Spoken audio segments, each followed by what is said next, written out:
इफ्सियो में सब लोग ध्यान से सुनेंगे। इफ्सियो निकाला कि 6 अध्याय और उसका 10वें आगे बढ़े। इसीलिए प्रभु में और उसकी शक्ति के प्रभाव में बलवंत बनो, परमेश्वर के सारे हथियार बांध लो कि तुम शैतान की युक्तियों के सामने खड़े रह सको, क्योंकि हमारा यह मन युद्ध लहू और मांस से नहीं, परंतु प्रधानों से और अधिकारियों से और इस संसार के अंधकार के हाकिमों से और उस दुष्टता की आत्मिक सेनाओं से है जो आकाश में है। बस थोड़ा ब्रेक लगाइए। अब देखिए, ध्यान सब लोग ध्यान सुने। हमारी ये फाइटिंग मांस लहू की नहीं है। हमारी ये लड़ाई मांस लहू की नहीं, आपस में लड़ाई नहीं। पर कई बार लोग गलती से आपस में लड़ने लगते हैं, तो यह हमें सीखना है। ध्यान दीजिए, हमारी लड़ाई किससे? उन आत्माओं से जो स्वर्ग से नीचे गिराई गई। वो आत्माएं क्या है? हवा है। इन आंखों से कई बार दिखती नहीं और कई बार वो खुद ब खुद आपको दिखती है। ध्यान सुन लेना, किसी के भेष में भी दिखेंगी, आदमी के भेष में भी आ जाएंगे, लेडीज के भेष में भी आ जाएंगे, बच्चे के भेष में भी आ जाएंगे। वो हवाएं जो स्वर्ग से गिराई गई, वो स्वर्गदूत है जिन्होंने अपने निज निवास को छोड़ दिया, जिन्होंने परमेश्वर से बगावत की, स्वर्ग में परमेश्वर को कहना नहीं माना। उन आत्माओं को परमेश्वर ने जमीन पर फिरवा दिया और वही आत्माएं आज सारे संसार को पूरा कर रही, सारे संसार से पाप करवा रही, सारे संसार से बुरे काम करवा के नरक में ले जाना चाहती। पीछे वाले समझे सब लोग? तो इन बारे में मैं आपको बताने जा रहा हूं। और ये इफ्सियो में लिखा हुआ है। हथियार कौन से? देखिए, आपने देखा जब यीशु मसीह परीक्षा हुई तो कौन सा हथियार इस्तेमाल किया? कोई बताएगा? वचन। वचन जानते क्या है? तो उधारी तलवार। मैन हथियार परमेश्वर का वचन। और शैतान जब मैन हथियार, इधर भी सुनते चलो, सबसे बड़ा हथियार उसका हथियार। शैतान का हथियार अगर नोट करना चाहते जल्दी से नोट कर लो। शैतान कौन कौन से हथकंडे आपके जीवन में चला सकता है? सबसे पहले उसका हथियार है शैतान का डर। ध्यान सुन लेना, जो लोग याद नहीं रखना चाहते नोट कर लो। सबसे पहला हथियार शैतान चलाएगा डर। नंबर 2 संदेह, शक डालेगा। नंबर 3 लालच डालेगा। नंबर 4 निराशा लाएगा। नंबर 5 मतभेद करेगा और बगावत करवाएगा, परंपरा में फंसा के रखेगा। ये सारे उसके हथियार हैं। ये मेरी रीति रिवाज, ये नहीं, यहां से नहीं छोड़ूंगा। शैतान ने ये अपने हथकंडे लोगों के अंदर लगा रखे हैं। बगावत, मतभेद, निराशाएं, संदेह, डर, ये सब किसके हथियार हैं? शैतान। ये शैतान इस्तेमाल करेगा आपकी लाइफ में। अगर मान लो आपको शक आ रहा है तो किसके पास जाना चाहिए? क्योंकि सारी शकों को हटाने वाला वही यीशु मसीह को ही। शक आता है, लोग शक करते हैं जिस पर उसके पास जाते हैं। तुम ऐसे काम किया, वहां नहीं जाओ, पहले बोले देखो। जब आपके लाइफ में कोई शक आ रहा है, उसने मेरा बुराई करी है या उसने मेरा नुकसान, उसने चोरी करी, मतलब चोरी कोई बात है, आपको शक आ रहा है उस भाई ने मेरी चोरी करी, उस बहन ने चोरी करी, उसके पास बात नहीं जाइए, पहले को देखो, प्रभु से पूछो मेरा शक उसमें जा रहा है ठीक है कि नहीं। इसका निवारण पहले यहोवा करेंगे, यीशु मसीह करेगा। डायरेक्ट किसी पे शक करने की जरूरत, अगर डायरेक्ट शक कर रहे हैं तो शैतान आपको इस्तेमाल करेगा। कान खोल के सुनो, इस तरीके से शैतान तुम्हें शक में रख पाएगा नहीं, डाल भी नहीं पाएगा। अगर प्रार्थना करोगे तो डेनियल में वो उत्तम आत्मा थी तो शक से बाहर लाती थी। तो आज वही आत्मा हमें सबको मिला है, उसका नाम पवित्र आत्मा सबके पास है। अब जो उस आत्मा को बढ़ने देगा वो शैतान के हथकंडे को समझ पाएगा और शैतान के जाल में कभी फंस नहीं पाएगा। बोल समझ गई? तो ये जो हथियार है शैतान के, जो मैंने बताया आपको, बगावत, ऊंचा नीचा, जैसे चेलों में बहस हुई, वो कह रहा मैं बड़ा, वो कह रहा मैं बड़ा, वो कह रहा मैं बड़ा। यीशु मसीह बुलाया ऐसा मेरे पास आता, तुम में से बड़ा वही बनेगा जो तुम सब में से छोटा बनेगा। बड़ा फर्क था। आज जब आगे बढ़ते स्पीड प्रार्थना में आप लोग आगे कोई बहन बढ़ेगा, भाई बढ़ेगा, शैतान कहेगा नहीं तू बहुत आगे निकल रहा है। स्वर्ग में क्या हुआ पता है? इब्लीस को कौन सा बनाया था? कोई बताएगा भाई? कोई स्वर्ग में स्वर्गदूत जो था इब्लीस, प्रधान स्वर्गदूत, लिखा हुआ सबसे बड़ा प्रधान स्वर्गदूत दूत इब्लीस को ठहराया गया था, परमेश्वर ने लीडर बनाया था। वो उस पूरे स्वर्ग में इबादत करता था, खुदा की करवाता था, करता भी था। उससे ऊपर कोई नहीं था स्वर्ग, उससे नीचे थी सब, ना सुने ना। लेकिन हुआ क्या? घमंड आ गया उसको। घमंड आ क्यों गया? उसकी तारीफ होने लगी स्वर्ग में। तो अगर आगे कल किसी की तारीफ हो गई, तारीफ खुदा मुझे आता था ना अपने पास, मैं तारीफ नहीं, मुझे भी नहीं चाहता है चीज, मेरी तारीफ करने की कोई जरूरत नहीं, सारी तारीफ खुदा को दो ताकि हमें और हम्बल मौका मिले बनने की। और इस बची की अगर हम तारीफ याद रख लेंगे, नम्र हो पाएंगे नहीं, खुदा की इच्छा पूरी नहीं होगी। जब हम नम्र होंगे उतने ही बड़ा इस्तेमाल किए, इसीलिए उसकी महिमा में रोकनी नहीं, उसकी महिमा जिसकी है वहां जानी चाहिए। बाद में वो दे उसकी बात अलग, पर सारी महिमा आए ये ले रोकती। और इस मसीह की ऐसा चाहिए। इसलिए शैतान के हथकंडे समझो, ये शैतान के हथकंडे हैं। और किसी भी चीज में हट मत करो। लिखा हुआ है हट ना करना, मन कठोर ना करना। वचन कहता है वो मानना है, वचन जो मना करता है रुकना है। और वचन है कौन? आप जानते हैं, यीशु मसीह। अब इफ्सियों में हम आगे जल्दी से और आगे बढ़े। हथियार क्या है उसमें लिखा हुआ है, जल्दी से आगे बढ़े। इसलिए परमेश्वर के सारे हथियार बांध लो कि तुम बुरे दिन में सामना कर सको और सब कुछ पूरा करके स्थिर रह सको। इसीलिए सत्य से अपनी कमर कसकर और धार्मिकता की झिड़क पहनकर और पांव में मेघ के सुसमाचार की तैयारी के जूते पहनकर।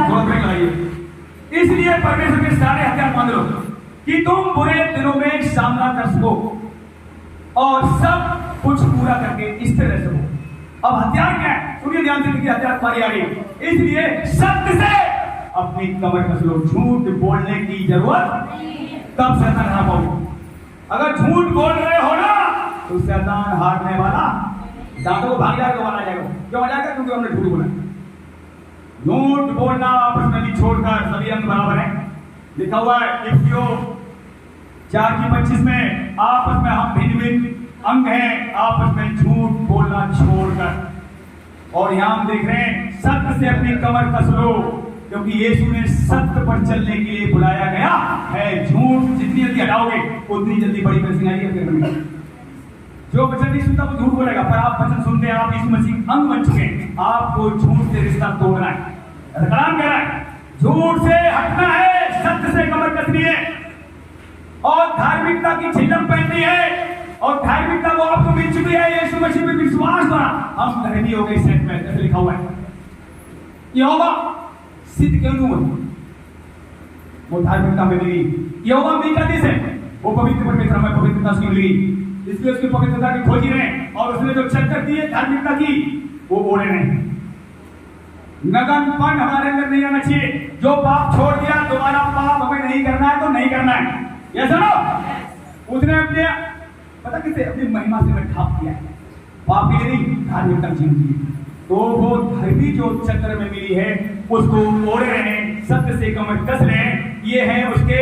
और आगे कह रहा मेल के सुसमाचार के जूते। सुसमाचार हफ्ते में जाइए, ये भी आपको ताकत देगा। मुझे याद बीते दिनों में बहुत दिन पहले जब कल से मेरे पास नहीं थी तो मैं 1 साल चला गया कोमा में। कोई प्रार्थना नहीं सुनी जा रही थी। कल से मिलने से पहले 1 साल में रोया था बैठकर, हमें सुन्न बना हो गया था। जब मैंने सुसमाचार सुनाना शुरू किया पूरा घर ठीक होने लगा। और इस मसीह की याद रखो, सुसमाचार के जूते आपको पहनने पड़ेंगे। अगर पूरी सेवा पूरी करना चाहते हो तो सुसमाचार जाके सुनाना पड़ेगा। सुसमाचार सुनाना शैतान गड़बड़ तोड़ना।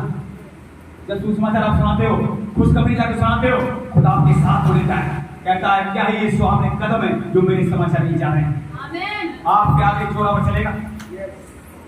अगर यीशु मसीह अकेला काम कर लेता तो बहुतों को भेजने की जरूरत नहीं थी। यीशु मसीह गए, कह रहा मैं तुम्हारे पास सहायक भेजूंगा। और आज सहायक सबके साथ है, एक एक के साथ सहायक है। तो हर बंदा सुसमाचार सुना सकता है।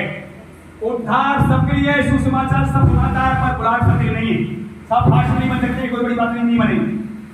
ध्यान रखना, फास्टर वही बनेंगे जिसने खुदा बुलाएगा या बनाएगा। पर उद्धार सबके लिए, सुसमाचार सबके लिए। यस सर, सुसमाचार आप सब में से सब जाके सुना सकते हैं, अपनी गवाही सब सुना सकते हैं। क्या समझ वाली बात है? पास्टर या प्रॉफिट ये सब की बुराई नहीं है, ये खुदा जिसने बुलाया बनाएगा। पर एक बात ध्यान सुनना, ना पिछले बार मैंने बताई थी, प्रभु के राज में छोटे से छोटा प्रॉफिट से बड़े आप। प्रॉफिट जो कहेगा आप लोगों को सेवा कम होगा, क्योंकि आप परमेश्वर की संतान हैं। प्रॉफिट कौन है? यूहन्ना तक जो जन्मे वो प्रॉफिट है, यूहन्ना के बाद जो जन्मे वो प्रॉफिट है। और प्रभु के राज में जो छोटे से छोटा जन्मा है वो उससे भी बड़ा है जो यूहन्ना आपकी लाइन। चलो, तो ये पहचान हमें करनी है, हम प्रॉफिट नहीं है, प्रॉफिट से ऊपर है। वो खुदा का वचन हो रहा है यहाँ पर। सोना चांदी किसके आगे फेल है? बताइए, जीवन और मौत का सवाल है यहाँ पर। समझो, ये वचन सुनने वाले के लिए जीवन है, इनकार करने वाले मौत है। मौत, मौत, डबल मौत। जो सुनेगा, इससे प्यार करेगा, वही हमेशा के लिए जीवन जिएगा। ये चलो, खिलवाड़ नहीं करनी इसके साथ। पहला स्थान से देना है तो देना है। खुदा को पहला स्थान क्यों चाहिए? उसने यहां तक कहा, अगर अपने बच्चों को मुझसे प्रेम करती है करता तो मेरी हो। क्या वचन ऐसा ही? प्रभु का मरे हो मोटे गान में ऐसी बोला तो शरीर से जन्मा वो शरीर है, आत्मा से जन्मा वो आज जो आप आत्मा से जन्मे हैं इसलिए आप जिंदे हैं। बाकी प्रभु के नाम में सारा संसार मरा हुआ है। बता जानिए, जो प्रभु में नया जन्म नहीं पाया, शरीर से जन्मा शरीर है, वो नरक जाएगा, उनके पास कोई जीवन नहीं दिया जाएगा। मरे हुए को मुर्दे काटने दे, पर आप मरे हुए नहीं, आप जीवित बन गए। लिखा हुआ है रोमियो 12 में, अपने शरीर को जीवित कर, पवित्र कर, आपका बलिदान करके चढ़ा, यही तेरी आत्मिक सेवा है। और जिंदा करने वाले ने हमें जिंदा कर दिया है, हमें जीवन दिया है। वचन से में भरा, आपसे भरा, आपको भरा। तो ये जीवन जो खुदा का है वो उसी के काम आना चाहिए। तो हम यहाँ देख रहे हैं परमेश्वर हमारे बीच में लापरवाही नहीं, वचन सुनने में। ये वचन आपको अगर ठीक से सुनोगे गुमराह से बाहर आ जाओगे, ठीक से नहीं सुनोगे ये वचन आपको गुमराह नहीं कर देगा शैतान। शैतान वचन को तोड़ मरोड़ देता है। आज क्या लिखा हुआ है? अंतिम दिनों में झूठे भविष्यवक्ता आएंगे। लिखा हुआ है मत्ती 24 में, पढ़ लेना। जो चुने हुए, यीशु मसीह ने कहा था, तुम जो चुने हुए तुम में से भी बहुत भरमा दिए। ऐसे करके तुम क्या बताओ? जो चुने हुए थे उनसे कहा था प्रभु में, तुम में से भी लोग भरमाए। बताओ, चुने हुए भरमाए जाएंगे फिर कौन बचेगा? इसीलिए लिखा हुआ संदूकी फरीसियों के खमीर से सावधान, उनकी शिक्षा अंदर नहीं लेनी, सुनना नहीं है। एक बार सुसमाचार आपको मिल गया, यीशु मसीह मेरे लिए मारा गया, गाड़ा गया, जिंदा हो गया, वो मेरे लिए आया तो आया है। वो जितना मर्जी कोई तारा लगा ले, यीशु मसीह ने मेरे लिए लहू बहाया तो बहाया, और जिंदा हुआ तो हुआ है। हम उसका इनकार नहीं कर सकते, क्योंकि उसने आपकी लाइफ में, हमारी लाइफ में काम करके दिखाया है। आप देख सकते हैं, और उसने आपका जीवन बदला है। जीवन वो ही बदल सकता है, पवित्र वो ही बना सकता है जो पवित्र हो, और जो पवित्र नहीं वो आपको पवित्र बना ही नहीं सकता। देख लो आप, और वो है कौन? यीशु है। तो हम यहां देख रहे हैं परमेश्वर ने क्या कहा? सुसमाचार के जूते पहनो और इन सब के साथ विश्वास की ढाल। अब आ गया विश्वास लेकर स्थिर रहो। विश्वास क्या है? एक फल आत्मा का। विश्वास से फल है, विश्वास के लेकर हम सुसमाचार जूते पहनकर वचन में खड़े रहें। यीशु मसीह ने विश्वास का शैतान सिखाता है, शैतान ये भी लिखा है, ये भी लिखा है, ये भी लिखा है। शैतान ने क्या कहा यीशु मसीह से? ये पत्थर रोटियां बन जाए। अगर तू परमेश्वर पुत्र है तो पत्थरों को रोटियां बन जाए, तब मैं तुझे जानूंगा परमेश्वर पुत्र है कि नहीं। लेकिन यीशु का ये भी लिखा हुआ है, मनुष्य केवल रोटी से नहीं परमेश्वर के वचन से जिंदा रहेगा। शैतान को जवाब मिल गया, किससे मिला? वचन से। 3 बार उसने उसे चेक किया, और 3 बार उसने यीशु मसीह ने वचन से उत्तर। शैतान का जोर चला गया, आप पर जोर नहीं चलेगा। वचन से भर जाओ, कहां कौन सा वचन बोलना है ये सीख जाओ। शैतान क्या हाल आपके पास खड़ा हो है? यीशु मसीह के साथ खड़ा नहीं हो पाए, भाग गया वहां से। तो मेरे प्रियो, इसलिए वचन कौन सा कहां बोलना है, कौन से वचन कहां बोलना है, प्रार्थना में कैसे क्या करना है, यही तो आपको सीखना है। और ये सब सीख गए तो कमजोर कोई रहे नहीं। वचन में लोग समय नहीं देना चाहते। वचन में जो समय देगा शैतान तुमसे दूर रहेगा। पहली बात तो पंगे लेगा ही नहीं। शैतान पंगे किससे लेता है? जो वचन में कमजोर है। वचन में जो आगे बढ़ेगा पंगे लेने मन करता है, वो जानता है इसके सामने मैं ठहर नहीं सकता। तो मेरे प्रियो और आगे हम जल्दी से देखते हैं। और विश्वास के जलते हुए उसने तीनों को विश्वास से बुझा सको, और उद्धार का टोप आत्मा की तलवार जो परमेश्वर का वचन है। क्या है? परमेश्वर का वचन ले लो। उद्धार आपका हो चुका है, आप सब क्षमा हो गए, उद्धार हो गया है। शैतान दिखाएगा देख तेरे काम गंदे थे, बोल दो इन गंदे कामों के लिए यीशु मसीह की सजा मिली, इसने लहू बहा दिया, मेरा उद्धार हो चुका है। हम यीशु मसीह धर्मी हैं। पुरानी बातें याद दिलाता है और लोग पुरानी बातें भूलते नहीं। पुरानी बातें उसकी बात है, उसकी बात है, गाना बंद करो पुरानी बातें बीत गई, फिर क्यों याद नहीं बार बार? पुरानी बातें जब प्रभु ने तुम्हें क्षमा कर दिया, फिर दूसरे पापों क्यों उजागर कर रहे हो? ये मत बताइए, ये बहुत खराब चीज है। दूसरे की गलतियां पिछली उखाड़ना ये भी नहीं होना चाहिए। इससे शैतान तुम्हें ताजा करता है। जब तुम पाप ढांपते हो, याद नहीं करते हो, हर दिन ताजे नहीं हो जाते हो। प्रभु ने तुम्हारे सारे पापों को मिटा दिया, खत्म कर दिया, काट दिया गया, पास तुम्हारा मिटा दिया गया, लिखा हुआ है। फिर उसे याद करने की जरूरत ना, तो याद करो ना याद किसी को दिलाओ। अगर शैतान को हराना है तो पुरानी बातें बीत गई, देखो सब नई हो गई है। यीशु मसीह पुरानी बातें नहीं, नई सृष्टि है। पुरानी बातें अपने पति की मत याद दिलाओ, उनको भी क्षमा करो। ऐसे ही पति को पत्नी की याद नहीं दिलाना चाहिए, तब रिश्ता कामयाब होता है। लेकिन खुदा से प्रार्थना करो, एक समय आएगा जो हमारे साथ है, सब कुछ नया कर देगा वो। आप देखा पृथ्वी आकाश में नया करने जाना है, आपको हमें कैल्शियम नया क्यों करेगा? सबसे पहले कैल्शियम नहीं की जाएगी, बाद में जमीन आसमान नया किया जाएगा। सबसे पहले अभी क्या किसका सुधार हो रहा है अभी इस समय? हाँ, अभी इस समय सारी कलिसियों को सुधार होने में परमेश्वर का आत्मा लगा हुआ है।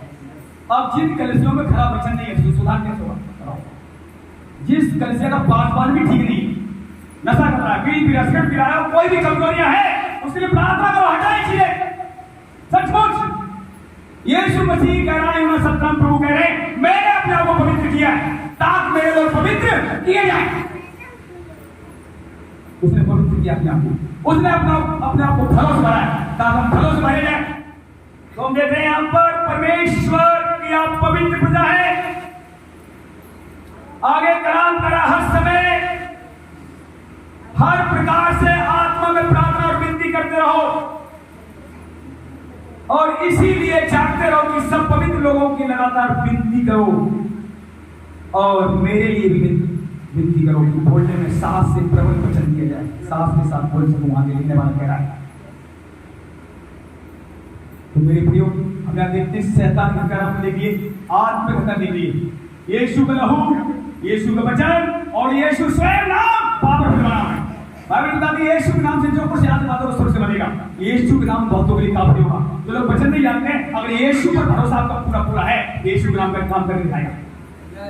जिनके पास वचन ज्यादा नहीं है, अनपढ़ लोग हैं, यीशु एक ऐसा नाम है, इस नाम में हर घुटना टेकेगा, हर जीव कहेगी यीशु मसीह प्रभु है। ऐसी कोई भूत प्रेत नहीं है, ऐसी कोई हवा डबा नहीं है, ऐसी कोई शैतान नहीं है जो यीशु का आगे घुटना टेके। इस नाम में खड़े रहना, अड़े रहना, पड़े रहना, ये वो नाम है। सारी सृष्टि इसी नाम से बनाई गई है। और क्या चाहिए बताओ? और यीशु आपको मिल गया। अब और अगर आगे बढ़ना है तो वचन पढ़िए, प्रार्थना पढ़िए, समझ पढ़िए, प्रभु का खौफ मानिए, फलों से भर देगा, माला माल कर देगा। ईमानदार बनिए। खुदा को ईमानदार लोगों की जरूरत है, खुदा को भय मानने वालों की जरूरत है, खुदा के राह पर चलने वालों की जरूरत खुदा को। अब देखिए, हम यहाँ जल्दी से क्या बचना देखते हैं, जल्दी से आएंगे तो हम देखते हैं परमेश्वर हत्यार क्या है, शैतान हत्यार क्या है। अब गलतियों जल्दी आए, शरीर के फल क्या है, गलतियों निकालेंगे। 5:19 पढ़े, 5:19 प्रकट है, अर्थात हिंसा, गंदे काम, लुचपन, मूर्ति पूजा, टोना, बैर, झगड़ा, ईर्ष्या, क्रोध, विरोध, फूट, विधर्म, डाह, मतवालापन, लीला कीड़ा और इनके जैसे और काम है। बस और काम है। और ये शरीर में जिनके काम प्रकट हो रहे हैं, और ये शरीर के काम प्रकट करने वाले स्वर्ग के राज के वारिस नहीं तो नहीं।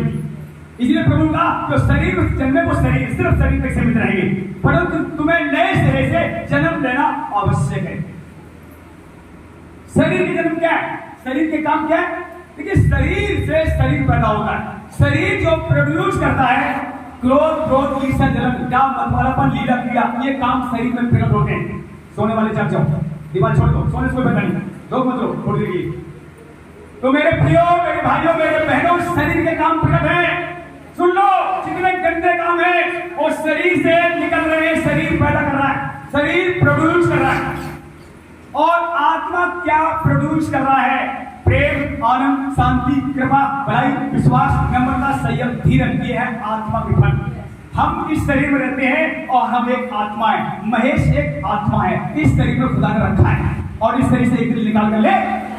इस शरीर में अगर मैंने यीशु मसीह को उद्धार पाया है तो स्वर्ग में भेजा जाएगा। शरीर के काम इस शरीर में रहते हुए हमने नष्ट कर पाए हैं तो हमें स्वर्ग मिलेगा। अगर शरीर में रहते हुए हमारे गंदे काम नहीं छूटे और इसी शरीर में मर गए तो हमें नरक दिया। क्या समझ आ रही है बात? तो कितना हमें और संघर्ष करना है वचन में, प्रार्थना में। पवित्र आत्मा कितना और हमें चाहिए ताकि हमारे शरीर काम नष्ट हो। हमारे ब्लड में पाप है लिखा हुआ है। तो शरीर काम क्या है आपने देख लिया। शरीर के फल क्या है? शरीर क्या फल लेकर आएगा ये आपने देख लिया। क्रोध, क्रोध, ईर्ष्या, जलन, डाह, मदमालापन, लीला, कीड़ा, कितने गंदे काम, मूर्ति पूजा भी इसमें आ गई, लड़ाई झगड़े इसमें आ गए। शरीर काम में ये पैदा होता है। अब आत्मा क्या लाता है? प्रेम, आनंद, शांति, 9 फल है आत्मा की।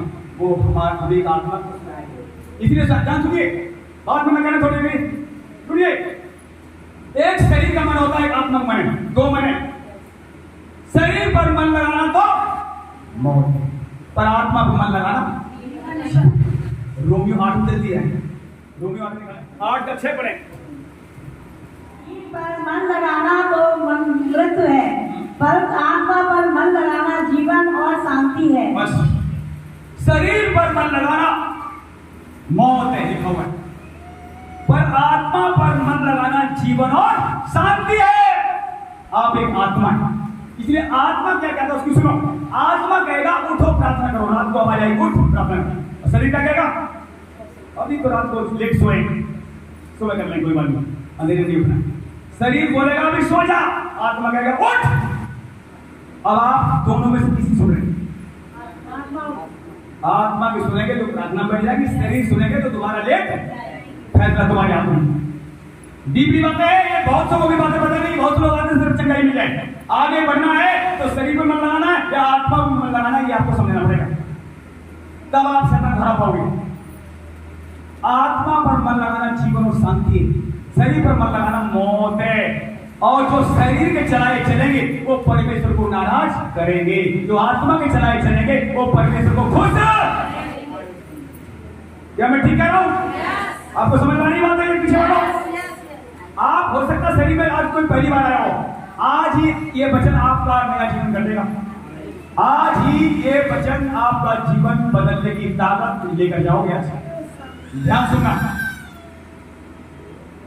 जीवन वो जो आत्मा का है जो कभी खत्म नहीं होता है वो यीशु मसीह की ओर से। इसलिए यीशु मसीह ने कहा था कुरनेलियुस से, क्या कहा था? वो बूढ़ा हो गया है, सॉरी उससे क्या निकोदेमुस से कहा था। निकोदेमुस रात को छिप के आया यीशु मसीह के पास। यूहन्ना 3 में लिखा हुआ है, हे गुरु, हे प्रभु, तेरे साथ परमेश्वर ना हो तो ऐसे बड़े बड़े काम को कर सकता नहीं। मैं जानता हूं परमेश्वर तेरे साथ। तब यीशु उससे बात करना शुरू कर दिया। जब तक कोई नए सिरे से जन्म ना ले तब तक वो प्रभु के राज्य में कभी प्रवेश। अब तो बूढ़ा हो गया यार, नहीं प्रभु तू कैसी बात कर रहा है? मैं तो बूढ़ा हो गया, अब तुम्हारा मां की कोख कैसे जाऊं? मैं तुम्हारा जन्म कैसे ले सकता? तो फिर कह रहे नहीं, नए सिरे से जन्म तो लेना ही। फिर जब समझाता रहा प्रभु, समझाता रहा, बाद में प्रभु कहा सुन, जो शरीर से जन्मता है वो शरीर ही होता है, जो आत्मा से जन्मेगा वो आत्मा है। शरीर से जो जन्मेगा वो शरीर के काम करेगा, जो आत्मा से जन्मेगा वो आत्मा के काम करेगा। अब तुम्हारा जन्म आत्मा हो गया, अब आप बढ़ रहे तो भले काम तो क्या करो, ऑटोमेटिक भलाई में चले जाओगे, बुराइयां छूटती चली आ रही समझ में। जब आत्मा में पढ़ोगे बुराइयां फायर होती चलेंगी अपने आप, गंदे काम फायर, बीमारियां फायर, चोरी चपोरी बुराई धोखाधड़ी सब तुम्हारे जीवन से भाग जाएगी। आत्मा में बढ़ना है, जब आत्मा बढ़ेगा गंदे काम सब फेल हो जाएंगे तुम्हारे लाइफ पक्का सोनी, घिनौने काम आपको अच्छे लगेंगे ही नहीं। इसीलिए आत्मा की चलाई चलो। इसलिए प्रभु ने कहा था, उससे बार बार कहा निकुंदिस से तुझे नए सिरे से जन्म लेना ही पड़ेगा।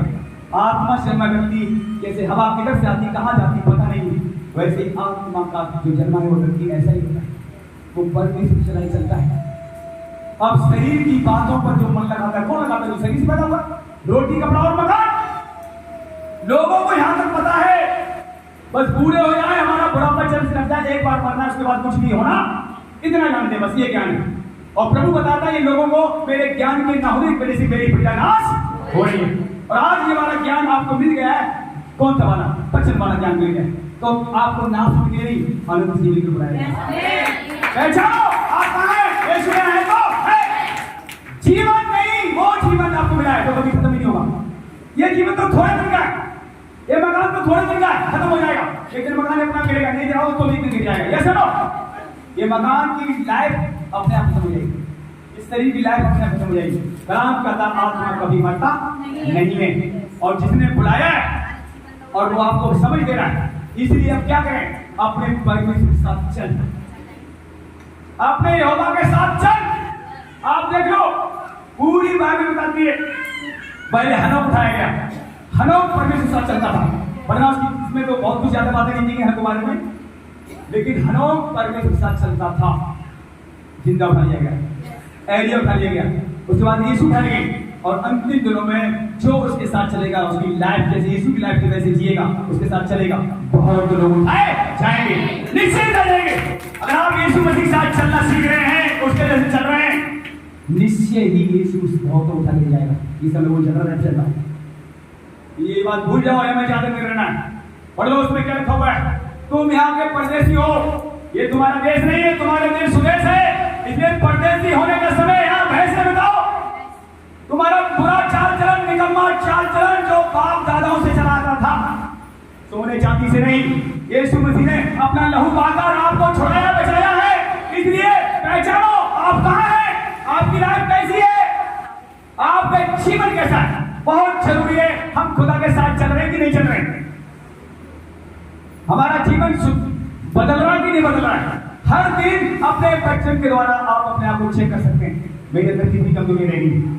तभी तो बाइबल पढ़ना जरूरी है, तभी तो वचन सुनना जरूरी है, तभी तो प्रार्थना करना जरूरी है, तभी तो खुदा के साथ समय बिताना जरूरी है, तभी पता लगेगा, नहीं तो नहीं। तो बीमारी आएगी जाती रहेगी, आएगी जाती रहेगी, तो आप थोड़े बहुत चंगे बने रहेंगे, ऐसा तो ये रिश्ता चलता ही रहेगा। लेकिन रिश्ता बनाओ तो मजबूत बनाओ खुदा के साथ, उसे क्वांटिटी नहीं चाहिए, क्वालिटी चाहिए। उसे बहुत सारे लोग ज्यादा चाहिए भी नहीं, पर एक दूसरे देखिए, अब देखा बहुत सारे चेले बढ़ गए, आप जानते हैं बहुत सारे चेले बढ़ गए, खराब बच्चे को उपदेश नहीं सुना, छोड़कर प्रभु ने क्या कहा, तुमने रोका क्या? आप बताइए, रोका तो लो। तो इसमें तो बैठे या बड़ी बड़ी गली से लगी में खो बैठे, इतने आगे चले जाएंगे क्या? सब बच जाएंगे क्या? लट्ठों जा रहे हैं, भीड़ हो रही, ठीक है, लेकिन उसमें प्रभु ढूंढेगा जो उसके साथ चलने वाला, जो खुदा के साथ चलेगा उसे चलाया, तो नहीं चलेगा जाओ। क्या कहा यीशु मसीह ने? जो चाह रहा उसे जाने दो, और जो नहीं जाएगा मैंने उसे छुड़ लिया। ये देख लो, कलेशों में, दुखों में, तकलीफों में, नाम धराई में, बदनामी में, हर समय आप प्रभु भी चल रहे हैं, तो वो कहता मैंने भी तुझे चुन लिया है। ये नहीं बस चंगे रहे तो यीशु यीशु, बीमार है तो यीशु का, ये नहीं होना चाहिए। अगर दिक्कत है तो भी यीशु है, आपने बहुत पसंद सुने, गरीबी है तो भी यीशु है, रोटी सब्जी मिल रही तो भी यीशु है, नमक रोटी मिल रही तो भी यीशु है, तो है, ये होना चाहिए। यीशु हर परिस्थिति में हमारा साथ नहीं छोड़ेगा, नहीं छोड़ेगा, पर क्या हम उसका साथ छोड़ रहे हैं, सवाल ये। अगर आप नहीं छोड़ रहे, आप चुने हुए नंबर 1, आपका चुनाव हो चुका है, क्योंकि आपने रुपए से नहीं यीशु से मोहब्बत करी, तकलीफों से नहीं। अगर आप दिक्कतों में प्रभु से मोहब्बत रखते हैं, प्रेम रखते हैं, यही तो देखता है ये मेरे साथ दुखों में सुखों में चलेगा कि नहीं। तो मेरे प्रियो, मैं आपसे विनती कर रहा हूँ सबसे, अपना रिश्ता सब लोग कायम करो। ये बीमारी सच बता रहा हूँ, बीमारी ज्यादा दिन की नहीं है, ये बीमारी समस्या जो बार बार आप पता हमारी, आपने अभी तक रिश्ता ठीक नहीं किया। जितने रिश्ता इस मसीह साथ ठीक करेंगे, सबसे पहले आपका शरीर ठीक किया जाएगा, घंटों घंटों बैठने के लिए साथ त्याग कर दिया जाएगा। बीमारी यूं जाएंगे ऐसे करके, गरीबी जाएंगे, कर्जे भी जाएंगे, लेकिन हर व्यक्ति को अपना बोल उठाना पड़ेगा, हर व्यक्ति को प्रार्थना अपने लिए करनी पड़ेगी, दूसरे के लिए भी करें। और मैं फिर कहता हूं, मेरे लिए ज्यादा प्रार्थना करो। जितने लोग मेरे लिए ज्यादा प्रार्थना करेंगे, देखना आपको अपने लिए कम प्रार्थना करनी पड़ेगी और उससे पहले ठीक रहेंगे। विश्राम नहीं करें, विश्राम करो। क्योंकि जब आप देखो बहुत सी मैंने जानती है कितने साल से आपके लिए मेहनत करे, बिना मेहनत करे आप यहाँ पहुंच गए। अब बताइए आपने मेहनत कुछ करी, मेहनत नहीं करी, ऐसी पहुंच गए। तो आप आपका फर्ज हमारी लिए मेहनत करें, प्रार्थना करें, फिर देखना आपकी तरक्की होगी, पूरी तरह से तरक्की होगी। क्या नहीं बता रहा, क्योंकि परमेश्वर किसी का पक्षपात सबको लेकर चलना है। मूसा सबको लेकर चला, उसने एक को छोड़ा, बताओ, उसने कहा जानवर नहीं छोड़ूंगा, एक खुद भी नहीं छोड़ूंगा, सब ले जाऊंगा, और फिर उन्होंने सबको जाना दिया। अब देख लो, सबको लेकर चलना है।